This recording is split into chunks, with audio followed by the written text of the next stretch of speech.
Next आपके पास third question है LCM by using prime factorisation method. Last question आपने किया था HCF by using prime factorisation method, अब आपने एलसीएम सॉल्व आपने उसी तरह करना है, लेकिन आपको जस्ट अब एलसीएम की डेफिनेशन पता होनी चाहिए। एलसीएम क्या है? एलसीएम आपके पास होता है कॉमन फैक्टर जो आपने निकाला है एचसीएफ में, multiply by non common factor, जो आपके पास remaining non factors common factors बच जाएंगे उनको भी आपने साथ में मल्टीप्लाई करके लिखना है। तो इसको सॉल्व करते हैं, आपको समझ आएगी। 2a² b, तो आप सबसे पहले इसको ओपन करके लिखें 2 multiply by a multiply by a multiply by b। Second value आपके पास है 4ab²। इट मीन्स 4 का अगर आप फैक्टर बनाएं तो 2 क्रॉस 2 आप लिख सकते हैं, multiply by a multiply by b multiply by b। और थर्ड आपके पास है 6ab, तो 6 को भी अगर आप फैक्टराइज करें तो 2 3 ज़ार 6, 2 multiply by 3 multiply by a multiply by b। तो अगर आप इस क्वेश्चन में देखें आपके पास कॉमन फैक्टर क्या आएगा, ये आपके पास जो b की सारी वैल्यू है ये आपके पास क्या है, कॉमन है। आपके पास ये a की सारी वैल्यू क्या है, कॉमन है।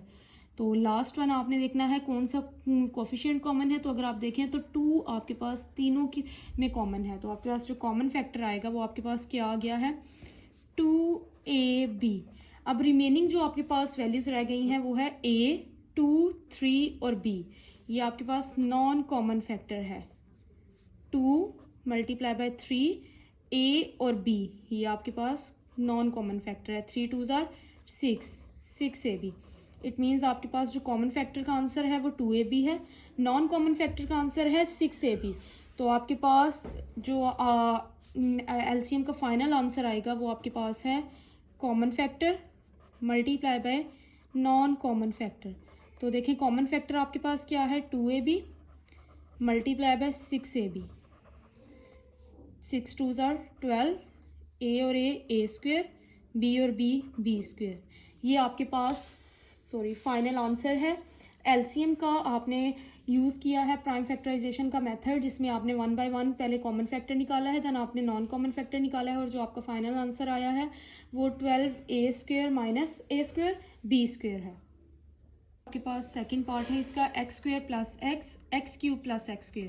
पहले आप इसको सिंप्लीफाई करें, तो मैं x कॉमन लूँगी तो मेरे पास आ जाएगा x प्लस 1। ये मेरे पास इसकी सिंपल फॉर्म आ गई, फैक्टराइज हुई। सेकंड वैल्यू है x³ प्लस x²। अगर आप देखें तो इन दोनों वैल्यूज में से मेरे पास x² कॉमन है, अंदर जो मेरे पास वैल्यू रह जाएगी वो x प्लस 1 है। x² को मैं इस फॉर्म में लिख सकती हूँ x मल्टीप्लाई बाय x और x प्लस 1।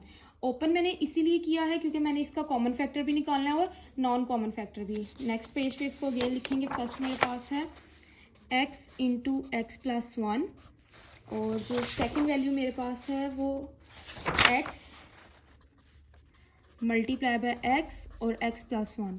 तो सबसे पहले मैं इनका कॉमन फैक्टर निकालूंगी, तो मेरे पास इनका कॉमन फैक्टर क्या आ जाएगा, x मेरे पास कॉमन है और साथ ये x प्लस 1 मेरे पास कॉमन है।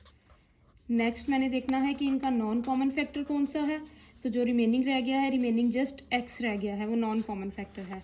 तो ओवरऑल इसका एचसीएफ मेरे पास क्या आ जाएगा, आपको पता है एचसीएफ की डेफिनेशन है common factor multiply by non common factor. तो कॉमन फैक्टर मेरे पास है x और x plus 1, non common factor है x। तो ओवरऑल मेरा आंसर जो आया है एचसीएफ का वो है x² प्लस x प्लस 1।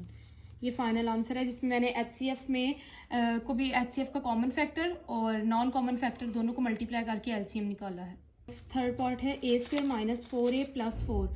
तो सबसे पहले मैं इसके फैक्टर्स बनाऊंगी, तो मेरे पास इसके फैक्टर्स आएंगे a² minus 2a minus 2a plus 4।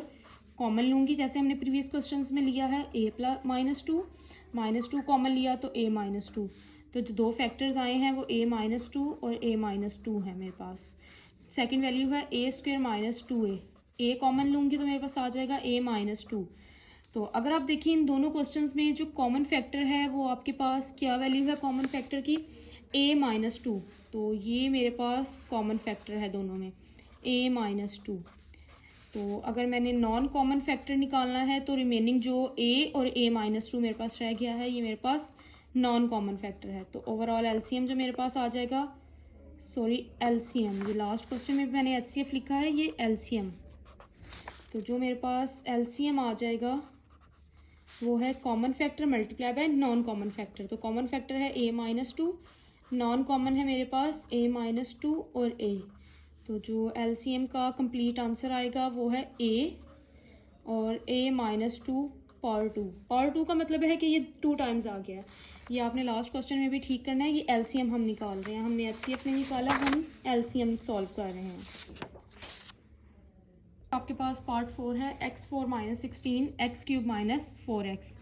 x4 minus 16 को सिंप्लीफाई करते हैं। x4 को मैं 2 की पावर में लिखूंगी क्योंकि मेरे पास ये दोनों स्क्वायर की वैल्यूज़ हैं और ये सेपरेट स्क्वायर का फार्मूला ओपन हो जाएगा, x square minus 4 x square plus 4। तो अगर आप देखें ये मज़ीद सिंप्लीफाई हो सकता है, इसको मैं इस फॉर्म में भी लिख सकती हूँ, सेपरेट स्क्वायर की फॉर्म में। तो मैंने इसको वैसे ही लिखा है। तो मेरे पास आ जाएगा x प्लस 2 एक्स माइनस 2 और साथ यहाँ x square plus 4x as it is. अब सेकंड वैल्यू लेते हैं एक्स क्यूब माइनस 4x। अगर आप देखें तो इसमें से x कॉमन है, एक्स स्क्वेयर माइनस 4। तो जैसे यहाँ मैंने ओपन किया है, आप यहाँ अगर ओपन नहीं भी करेंगे तब भी आपका कॉमन आ जाएगा। इट्स अप टू यू, आप ओपन करना चाहते हैं या आप नहीं ओपन करना चाहते। जैसे मैंने ऊपर वाले में किया है, यहाँ भी मैं डायरेक्ट ओपन करके x प्लस 2 और x माइनस 2 की फॉर्म में लिखूंगी। अब कॉमन फैक्टर जो मेरे पास दोनों का आ जाएगा वो यही वैल्यू आएगी मेरे पास, x प्लस 2 और x माइनस 2 जो मेरे पास ऊपर वाली फॉर्म में आया है यहाँ। तो ये मेरे पास कॉमन फैक्टर है x प्लस 2 एक्स माइनस 2। तो जो नॉन कॉमन फैक्टर मेरे पास आ जाएगा वो जो मैंने x कॉमन लिया है और जो ये रिमेनिंग वैल्यू रह गई है एक्स स्क्वेयर प्लस 4। तो ओवरऑल आपका जो एलसीएम आएगा वो आपके पास आ जाएगा एक्स स्क्वेयर प्लस 4 और ये जो आपका कॉमन फैक्टर है x प्लस 2 एक्स माइनस 2। आपकी मर्ज़ी है, आप इसको नेक्स्ट स्टेप पे क्लोज करके लिखना चाहते हैं तो आप इसको क्लोज करके लिख लें। तो मैं आपको एक दफ़ा क्लोज करके बता देती हूँ। ये मैंने फार्मूला क्लोज किया है, जैसे हमारे पास क्वेश्चन था गिवन, ये एज इट इज़ वैसे ही क्लोज हो गया है। आपके पास लास्ट पार्ट है 16 माइनस 4x। तो अगेन मैं इसको सेपरेट स्क्वायर की फॉर्म में लिखूँगी, 4x स्क्वायर सॉरी। तो आपके पास इस फॉर्म में आएगा 4 plus 2x 4 minus 2x। Second value मेरे पास है x square plus x minus 6। तो इसको मैं सिंप्लीफाई करूँ, फैक्टर्स बनाएंगे हम, तो मेरे पास क्या आ जाएगा फैक्टराइजेशन से, एक्स स्क्वायर फैक्टराइजेशन मैंने आपको प्रीवियस क्वेश्चंस में, ये मिड टर्म ब्रेक आपको काफ़ी डिटेल में एक्सप्लेन किया है। आप वॉच करें वीडियोस, आपको इजीली समझ आ जाएगी। तो मेरे पास जो 2 फैक्टर्स इसके आ गए हैं वो मेरे पास इस फॉर्म में आ गए हैं, एक्स माइनस 2 और एक्स प्लस 3। अगर आप देखें ये x माइनस 2 है और ये जो आपके पास आया है ये 4 माइनस 2x है। तो स्टिल अभी मुझे कोई कॉमन फैक्टर नहीं मिला। फर्दर करते हैं 4 माइनस एक्स स्क्वेयर। तो इसको भी हम सेपरेट स्क्वेयर की फॉर्म में सिंप्लीफाई करेंगे। तो एक दफ़ा 2 प्लस एक्स और 2 माइनस एक्स की फॉर्म में मैं इसको लिखूँगी।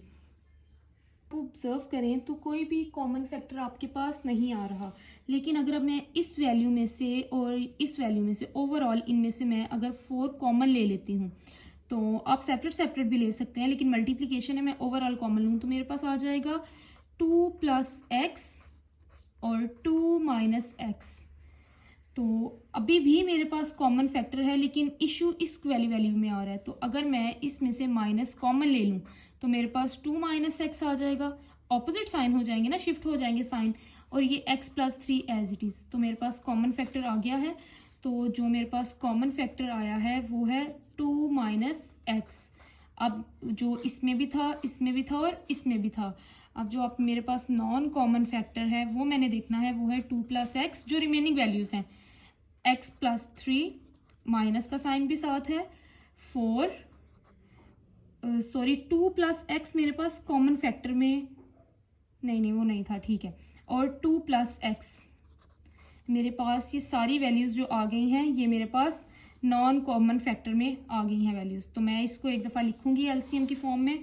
तो मेरे पास जो फाइनल इसका आंसर आएगा वो मैं आपके सामने लिखती हूँ एक दफ़ा। तो आप देखें कॉमन फैक्टर एलसीएम ओवरऑल मेरे पास क्या आएगा, कॉमन फैक्टर है 2 माइनस एक्स और नॉन कॉमन फैक्टर है माइनस 2 प्लस एक्स प्लस 3 और 4, ये मैंने 2 दफ़ा लिख दिया, ये एक दफ़ा ही आएगा 4।